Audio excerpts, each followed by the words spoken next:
Hello, everybody. Thank you so much for joining us today. We have got some special guests that I'm super excited for you guys to meet. These are clients of mine. I've known them now for quite some time. Honestly, I don't even know how long, but if I had to guess, maybe around a year, Jess, you think? Yes. Yeah. About a year. So meet Jackie and Jessica. They have walked a mile in the shoes of working with me and my teaching. So go ahead and say hi, guys, and tell us a little bit about what is the makeup of your family. Hello. We have 6 kids, 5 adopted through foster care, and then our oldest was biologically ours. So. Yeah, fantastic. And what are the age ranges of your kiddos? And how old were they when they came into your family? The age range, the oldest is 19 and the youngest is 10. And so we've got 10 and 12 and 14 and 16, 18 and 19. No, right. They all came at kind of various ages. The youngest one came, he was 2 years old. And then a couple of the others came when they were 9 and 10 years old, Yeah. which is a little bit older for kids being adopted. Usually once they're at 10 years old or older, they don't get adopted usually. Right. And so those were probably those two at 9 and 10 were probably the 2 oldest. The rest of them were younger than that at that adoption time. Yeah. And if I could just say from my personal opinion, of course, your family is just gorgeous. Really beautiful, all different levels of ability, right? You've got some kids that are very low functioning. You've got some kids that are exceptional in the ways in which they can, go through life with their skill sets. And so you're not unlike my family in that it's the melting pot of ethnicities, the melting pot of diagnosis, the melting pot of academic ability, social ability, self-help skills, all of those measures. And so, yes, you are a very busy, well-adept family that's had a lot of stuff thrown at them. And if I do say so myself, pretty incredible home and truly incredible parents. It's been an honor to watch you guys come with your needs and situations and work through them in really incredible ways. So what was that like?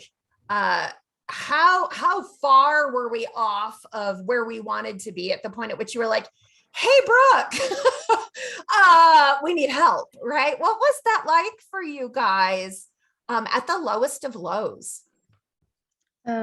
Well, 4 of our kids that we adopted were fairly easy. I mean, just living life and not really a whole lot of issues or behaviors or anything like that. But then one of our kids who had gone through a ton of trauma before coming to us was just really, really struggling. And as teenage years hit, it just got worse. And so that particular child in fight or flight can go either way, but mostly flight, and was a runner. And the cops had to be involved, and it got to the point where we didn't know how to help our child anymore. Yeah, I think the way I would describe it is the home was getting very toxic with the aspects of it felt like something was going to give. Either it was going to be this child, or it was going to be my wife, or it was going to be the other children in response to one child. And I think the anxiety was so incredibly high when the atmosphere in the home would be completely different when the child wasn't there. When the child was at school, there's a completely different atmosphere at home. And then when the child would come home, the anxiety would be so high. It was just like a pressure cooker, like something is about to give or something. And so we've got to do something before it becomes one of us. Yeah. That's what it felt like to me. I can relate to that. That's where I was with my kids that are now in their mid 20s, mid to late. Am I that old? I remember that. I remember actually being in a position where I would lay in bed in the morning and the alarm would go off, and my typical like, okay, I'm going to get myself out of bed. It's time to start the day for the household turned into almost like a fear response. Like, if I get out of bed, I'm going to have to face what's out there. And I am so emotionally and physically fatigued that I don't want to put my feet on the floor, because I know it means battle. I know it means negative feelings and anxiety, as you mentioned, fear, power struggle. Like the power struggle is so real with the kids that are in that fight or flight mode, right? And it's all consuming. Even when you're asleep, it's all consuming, isn't it? Yes. Well, and just having to constantly protect our other kids from the things that this child would say or do, and the fear that they had was hard as a parent to watch. Yeah. But yet at the same time, knowing that this child has so much potential, and that if we could just get them through this, then, amazing things would happen. Yeah. I love that. I love too that, like, you knew something had to give. And at the same token, you didn't want to be one more failure in her life, right? Like these kids that come to us at older ages with trauma histories, they already have deflated self-image. They already feel like the baby thrown out with the bath water, whether they front on top of that with this high fake self-esteem or not. Like at the core, they are trying to find their place and their worth. And they faced so much rejection in their world. I don't know about you, but when it was me, it was like, there was part of me that was like, I need to do this to protect my other kids, but how do I give up and reinforce that message of abandonment that's already so deeply rooted in the child that's having the behaviors? How's that ever going to lead to something good for this kid that I love so much as well, right? Yeah. So at the point at which we began working together, we definitely got some education deeply rooted in about what is trauma. Why is your daughter so impulsive and reactive? Why as parents do we get to that same place, right? Like, yes, she has a behavior and then we become reactive. Go ahead, Jess. I was gonna say, and so much of what you said, we would leave the session and be like, okay, that makes so much more sense. The fact that our child was at such a toxic level in her brain that she fed off of it and was addicted to it like a drug. We were just like, it just clicked to us that, okay, this is where we can start. Is getting that to come down. I think every single family that I've ever worked with, the journey program is 100% like, listen, if you don't really understand the chemical changes that have transpired, long-term cellular, right? Like cumulative harm effect, and the endorphins and the adrenalines and the cortisols, and how the metabolic rate for all of those have changed. It's all like deep, yucky science type stuff. But when you get that, then fundamentally the way we look at our children is like, oh, that's not a behavior. That's a kid in a toxic place. We need to deal with toxicity the same way as you would never try and like have a logical conversation with a drunk human being or a high human being. It would be fruitless. You would wait for them to sober up to do it. And yet as parents, we're going right into those behaviors at the point at which they are riding a very high dose of toxic cocktail and expecting there to be some logic and reasoning and understanding. And then we get nothing but behaviors and we're shocked, right? We're like, well, and how it overflowed into us. We realized that we had gotten those toxic levels and that our other kids were getting there. So like, it didn't just affect this one kid, it had overflowed and raised all of our levels. Correct. Well, the secondary trauma is a very real thing. but I didn't even know what secondary trauma was till we started talking to you about it. And so I couldn't even recognize it in myself that that's what was happening. Right. But then when we started talking, I was like, oh, yeah, everything that we're talking about is exactly how I'm responding to this situation, but I didn't even realize that's what it was. Yep. And so once we started going through all of our sessions with you, that's what started helping me realize that we were experiencing trauma as well. Yeah. Jackie, one of the things that's interesting in working with you is you are no stranger to trauma, right? Like, you're a military guy, and you've been through trauma. You've had medical trauma, you've had wartime trauma, you've had familial stuff historically, even going back into your history before wife and children, right? So you are no stranger to trauma. And yet this was something that you were still completely unprepared for and had no realm of understanding around. And I think that that's an important thing. Like, we all get like our foster care classes or the home studies, and they give you kind of like a little sprinkling, but they don't want you to know the whole truth, or nobody would sign up, right? Like, nobody's like, oh yeah, let me jump into a burning fire. That sounds fun. And yet I also know there's no place you'd rather be than in this struggle and in this battle with your kids. So can you speak to that a little bit about how historically maybe the world would have seen you as more prepared for this, and yet there's no preparing for this. There just isn't. Yeah, I think in that regard, I would say that, yeah, I have been through a lot of trauma through life, through the situations I grew up in, through having been in the military, having gone through war, having some severe health problems post-war. And I think in that regard, as far as the trauma goes, I was experiencing it directly. Like, I understood where the source of the trauma was coming from. I could understand in my situation what was going on with my parents. I could understand in my situation what was going on in the wartime or what I was going through. And yes, that was traumatizing in that regard.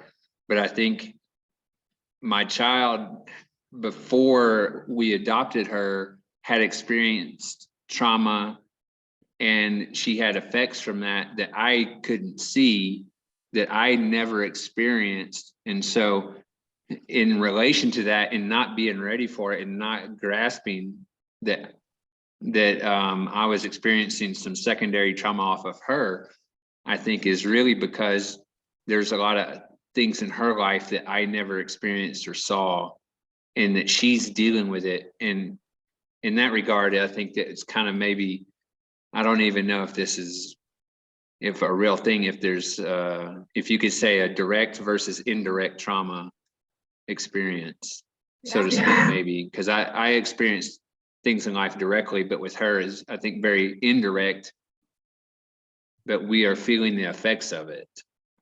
And so if you could just imagine being traumatized by something that you had no control over whatsoever and no realization of, and then you get all of that put onto you, it was hard to understand it right away, that that's what was happening, I think. I think that's so well said. I don't know. We're getting some weird feedback all of a sudden. There it goes. Yeah, very, very well said. It is. It's an indirect form, right, of trauma. And the way that I tend to explain it, especially to the dad figures who are the protectors, right? The protectors of that household. It's one of those things where, like, whoever hurt your baby before you even knew your baby was going to be your baby, if you were left alone in a room with that person and all moral compass got taken away, would you not have some really strong feelings towards that person and what they did? And would you not want to do some really immoral things to right that wrong? And so the fact that we have those feelings about the people that hurt our kids tells you something in itself, right? Let alone the fact that now that child's bringing all of this toxic, traumatic behavioral response into your home, and everybody's picking up the price tags for the things that were and were not done That's unto right. this child that deserved so much better. And yet she doesn't even know how to receive so much better, right? Because it's all so scary to be able to settle underneath your authority and surrender and say, you know what, these are going to be the first people in my life that I can actually trust to have my best interest in mind, that actually aren't going to go anywhere, that will stand through every behavior and every season. They have no reason to believe that. Mhm. And so getting them to a place where they can drop some of the metabolic yuck that's holding them in that protective mode and actually learn to trust in the smallest of ways, and then that perpetuate that metabolic change into a place of full trust at the age at which your child is at this point. Literally, if you go to a therapist, they're going to tell you good luck, and they're not wrong. They're not wrong. So much history cannot be overcome in just a blink. But what we do, right, is very different than therapy. I'm not trying to get her to overcome and change her thinking historically. What we're trying to do is change her from a chemical standpoint, pay off those changes with positive responses, right? So that she goes, oh, hey, listen, even though it feels really weird not to be writing that metabolic chemical shift, right? Even though that feels weird, there's a lot of reasons to sit in it and do it. And eventually that feels more normal. And then that becomes self-perpetuating, which is the entire principle behind Journey University and the tools and the teachings that we have implemented. So I know that there was a point, and this is the truth with almost every single one of my clients, where it's like, well, wait a minute, we got into this for one kid, but we see it going across the entire house.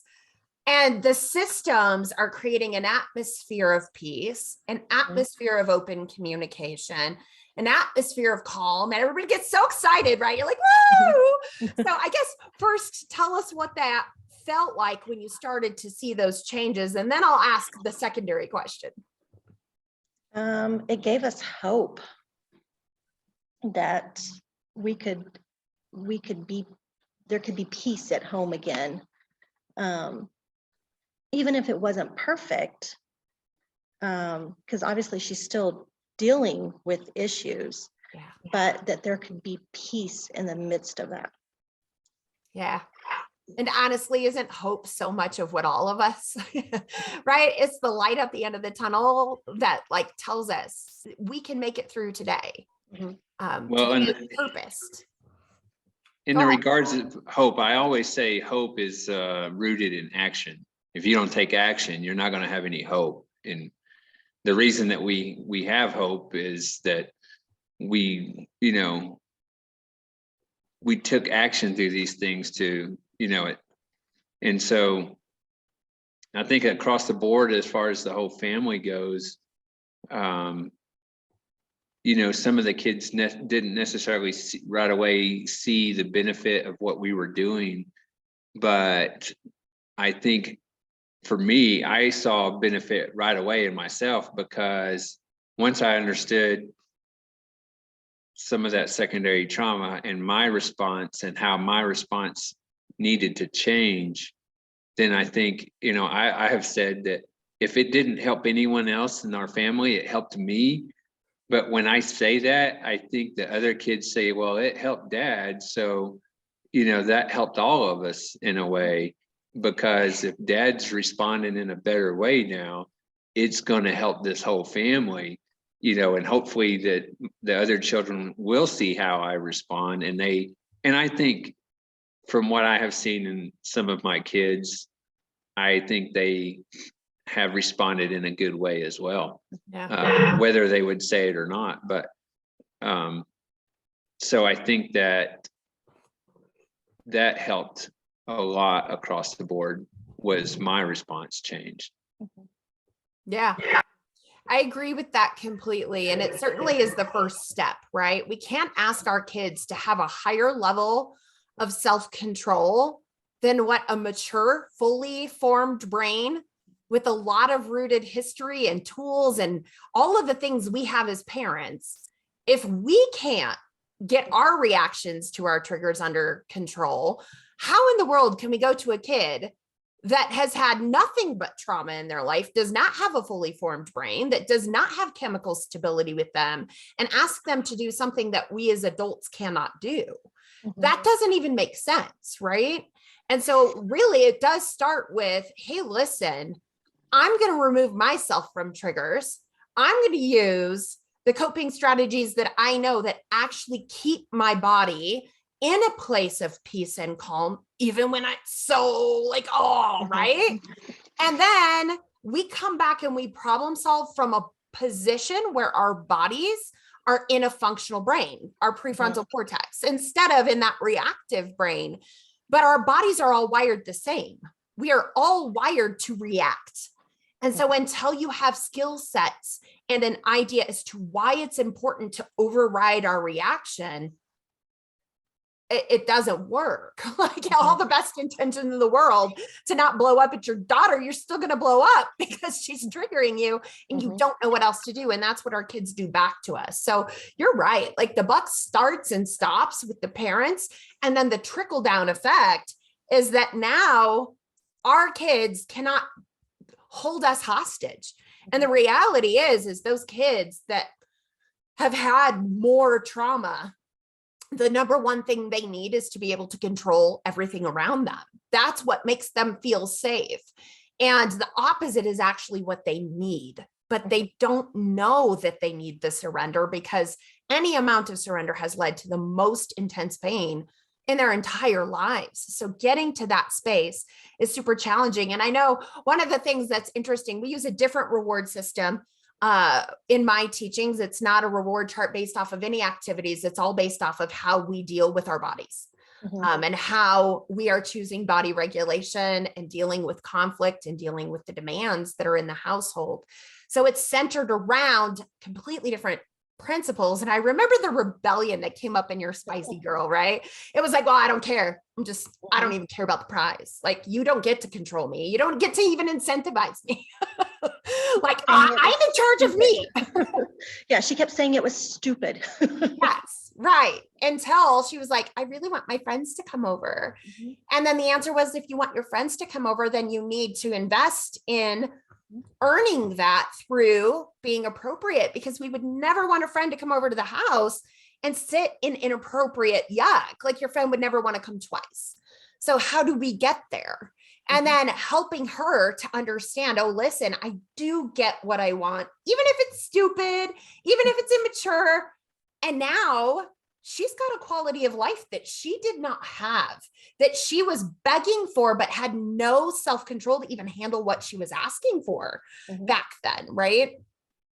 Yes. And she still fluctuates back and forth between doing it and not doing it. And we know when she wants something, because then she's very consistent.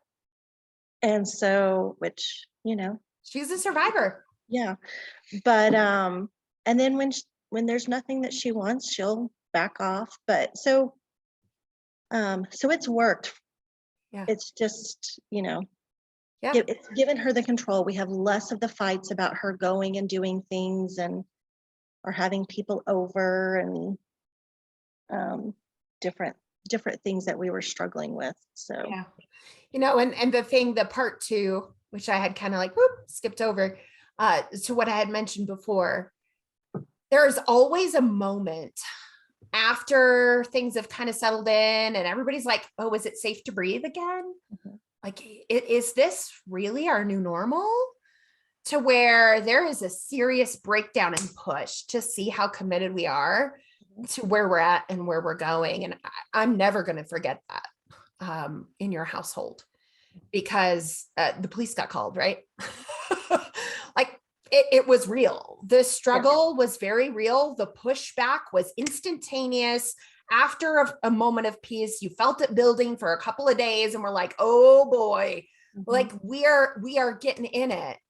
But even when the police showed up, they were like, do you really have a struggle here? Or is this something that you're doing to yourself? Because You don't even have a valid complaint to give me right now. And I remember literally like stopping where I was at and praising the Lord for the cops that came, and literally it was like a divine intervention of like, listen, honey, there's nothing to save you from, like, except yourself. The only thing that you need saved from right now is you and only you. And I feel like that was also kind of a turning point for her. It was a realization, I think, that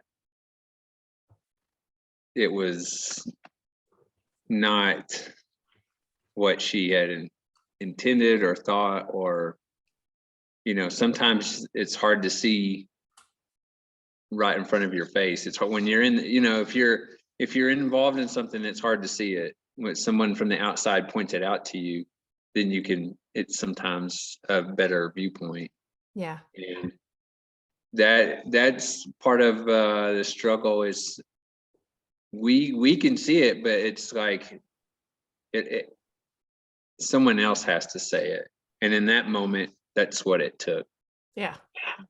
And so you have to just realize and have faith and trust that the Lord knows what he's doing, even in a moment of the police getting called. You know, and that he's got a purpose and a plan there. Amen.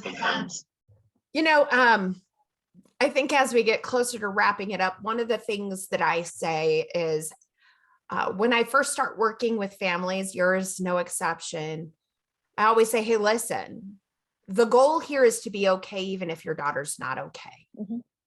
We don't get to choose how our children process the trauma that has been done unto them. We don't get to choose where they end up forming their identity and what they do take from us and what they reject from us.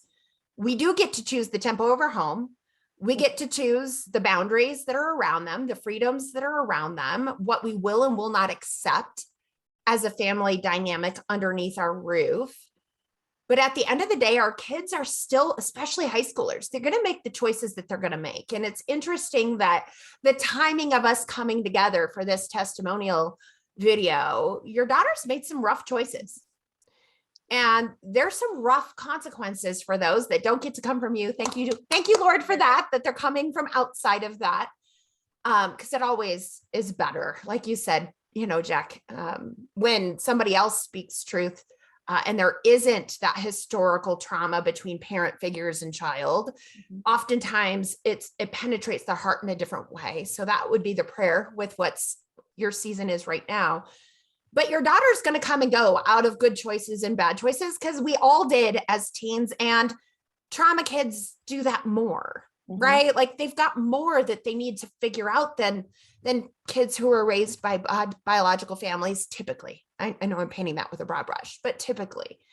And so you're in a season where it's like, there's some yuck. And yet I look at you, look at both of you. I've been in communication with you, Jess, over the last, week or so regarding these situations, and there is peace despite. And that quintessential thing that I say, like my objective is to make sure that everybody's okay when your daughter's okay and when your daughter's not. Like, you still need to be able to function as a family and be fully present as a household, and for your spouse and for your other children. Would you say that you guys are like as okay as you could be, given the fact that there's some rough choices? And what does that look like for you comparatively? Well, I think a year ago, I would have been much more like anxious, much more like the sky is falling kind of at a, thing. He would have been like just mad. Afraid to pick her up from school. That's how you were, Dad. Anxiety. Yeah. Yeah. Like, oh, she's going to have an attitude. I don't even want to see it. Yeah. Yeah. And I think my response would have been a lot different too. I would have been a lot more mad and a lot more vocal. And with the recent developments, okay. Yeah, like we're disappointed and we're upset about it, but she made the choices she made. Yeah. We can't control that. We can't control the She's consequences. gonna have to learn from it, and it'll be an experience. And you know, I have been through a lot of difficult situations in life, and one of the things I've learned as I go through those situations, it's really easy right away to focus on, oh, why am I going through this? Why is the Lord allowing this to happen? Why is it woe is me? But I think after going through the training with you, I can sit and think for a minute and say, you know what? The Lord has his hand in this, like you were talking about earlier, that it's nothing beyond what the Lord can handle. So what is the opportunity in this moment that God has for us and for her in how we respond? It, you know, it could be she's gonna remember how we respond to this situation, but it could be other people around her to see how do we as parents respond. And you know, it could have an impact far greater on the other people involved and other people around us than what we even realize. Yeah. And I think having that confidence now that I didn't have a year ago in how I understood things can now have a greater impact on on my family and everyone around that's impacted by it. Yeah, it's a powerful thing when we handle ourselves in ways where we're like, you know what? I showed up as my best self, regardless of the situation around, and the way in which we can carry ourselves as parents differently through that, right? Knowing that you gave the response she needed. It wasn't wrapped up in emotion. It wasn't wrapped up in reaction. It was, I chose to respond in a way that I feel good about. And when I look at myself in the mirror, I know that I gave my best regardless of this. Not that we're not going to make mistakes, we do, but that is powerful. It is powerful amongst other adoptive families. And God uses that. I remember actually just recently, one of my boys that was spicy, not unlike your situation, came at an older age. There was a lot of power struggle, to which we were like, that power struggle is on you. Like, we have the boundaries, we have the love, we have relationship. Even with this child, we had really strong relationship, but there was a strong dig in for authority and control. And we just said, we're not participating in that. Like, that is a one-way participation, right? And it led to so much anger and so much frustration prior to the relenting. And it's interesting because he thought when he moved out, he was done with us, right? Like, oh, and he's actually coming up to house sit and babysit this weekend while we go tend to a child and what they've got going on. And this kid hugs me with some of the most meaning of any of the hugs I get from my adult children. And he has said, Mom, I miss you. And I said, oh, thanks. I miss you too, buddy. And he's like, no, you're not hearing me. It's not like the normal miss, Mom. I really miss you. Like, we matter to each other. And there was a time where I didn't know he would even look at me when he moved out, let alone long for me and enjoy the banter and go on dinner dates and the things that we get to do with our adult kids. And I look forward to that between you and your daughter and your other children. But I think the relationships that you have to work the hardest at, and yet you can look back and go, you know what, I made my mistakes, kiddo, but at the end of the day, I always showed up for you and I gave my best. And I think you know that. And there will be a season where that brain is fully developed and life has done its teaching along the way. And your daughter's going to come back and be like, can we go to A&W root beer together? I loved doing that when we were a kid, and sit down and say, Mom, I didn't fully understand why I was so angry then. I didn't fully have the ability to even explain what it was that I was feeling, but it didn't matter because you didn't quit. Even when I was at my ugliest, even when everyone else could have, you didn't. And you guys are showing up and not letting it take down your ship, right? Like, you're letting those consequences be her consequences. And it's not without empathy or compassion for what she's going through. I know that you guys feel sad for what is at hand. And at the same time, you can feel sad and still be fully present as people, as mother, as husband and wife, and the work that you guys have done. It's just awesome to be on the other side of. So is there any last words of encouragement you may have for any other adoptive or foster family that's out there that's in this struggle, that can relate to what it is that you've shared today? Any final words? Well, I know somebody had recommended you to me about a year before we finally decided to go with this program.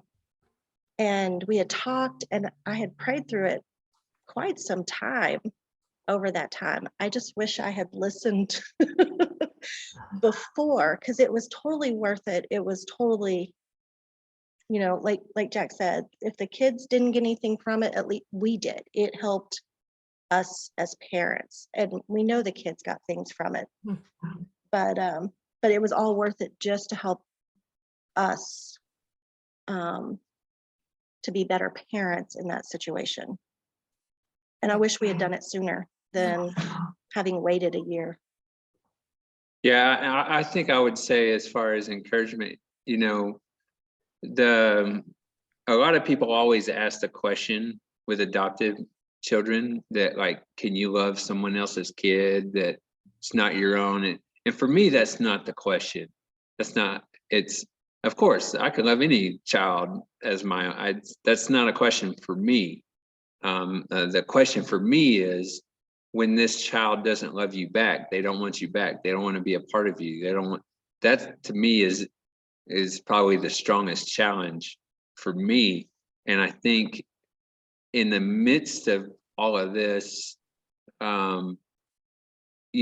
are very much the type of people that when we see the character of the Lord, he doesn't give up on us. And that's what I communicate to my kids, that we're not going to give up on you. We're not going to quit, and you're right. That's what they've learned from everywhere that they've come from. And what other adults have taught them is, when it gets difficult, they give up and they quit. And we're not the kind of people that do that. But in the midst of that, even still having that kind of mentality and attitude, like, we're not going to quit. But it was getting rough. It was getting rough. But having some tools in the toolbox to handle the situations better, to respond better, to think better in regards to my child, why is my, and understanding all of those things. I think going through this training with you has been so incredibly valuable, because I am the kind of guy that won't quit. I won't give up. But now that I have some better tools to access and to think through, and even for myself, it helps me with my family. It also helps me with being in ministry and in situations in that regard too. So it goes beyond the walls of my house to where, that's part of this that I think that is so valuable too, that this will help you personally in your relationship as well, in your home, but it even goes beyond the aspects of your home. Yeah. And so that's why I think it has helped so much. And that's what I would be encouraging, is to get some tools in your toolbox that you didn't have before, because it helps so much more. Yeah, I appreciate that so much. And, we even give examples of, like, if your kids don't figure out how to respond versus react, what happens when they get mad at their first job at Taco Bell or McDonald's, right? These tools do go beyond for your kids and for you guys. So that's a really, really good point. And certainly, I see great things. I see great things for your daughter. She's taken the road less traveled. But the reality is, the things that we have to work towards have great significance and meaning. I remember my developmentally delayed failure to thrive baby. She rolled over for the first time at 12 months. And it took a lot of physical therapy. It took a lot of nutritional support. She was on a feeding tube at that point. And when she finally rolled over, I screamed out, squealed in delight and I started crying. And of course, it startled her to death, right?